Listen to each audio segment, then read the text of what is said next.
something about a wooden boat, you can feel the water. I guess it comes about if you're ever in the ocean when it's real rough and you're shrimping.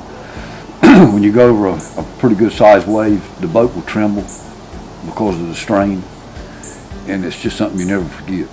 It struggles, you know, until the sea breaks over, then you can find it's got a relief to it. But it's like it's alive. Yeah.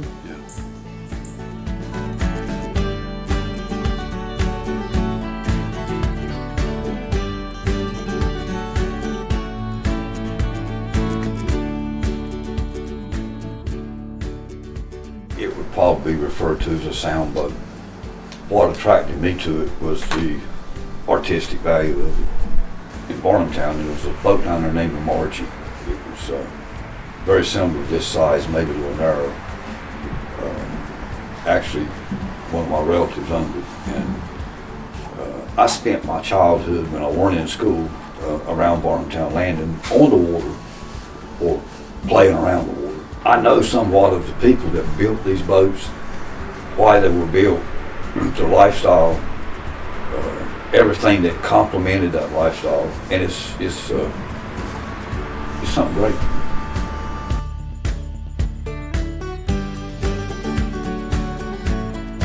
In those days, they were built very practical. One reason most of them that built them didn't have any money. The fishermen. When you have gone through the process of building one, you can look at one of the older ones, say 50 years old, and you can see where they cut corners because of not having money. And I understand that, and that's one thing that attracts me to the boat. These type boats are very personal. It's a lot of the owners build them themselves.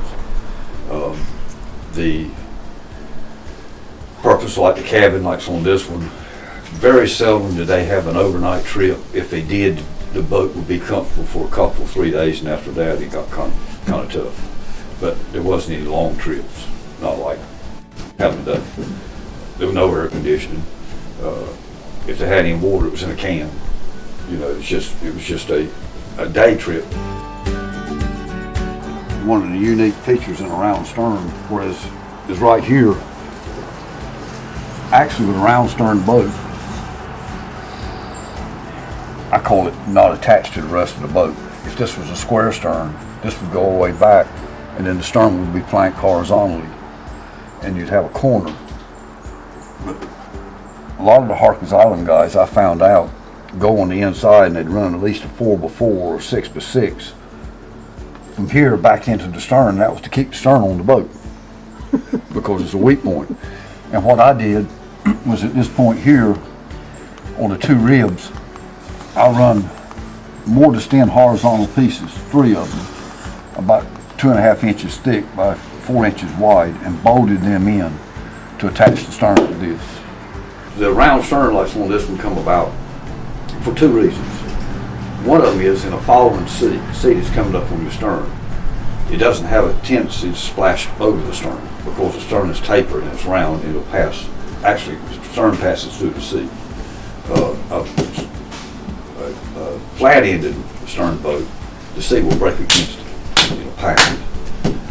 The other reason is it has no corners, and when you're taking up a net, there's nowhere for the net to catch. It's a lot easier to take up. On your square boats, I've seen a minion net ripped when it catch the corner of the boat. And most of the time they're pulling with a winch and just rip the rip. And this eliminates that. I just love the way it looks.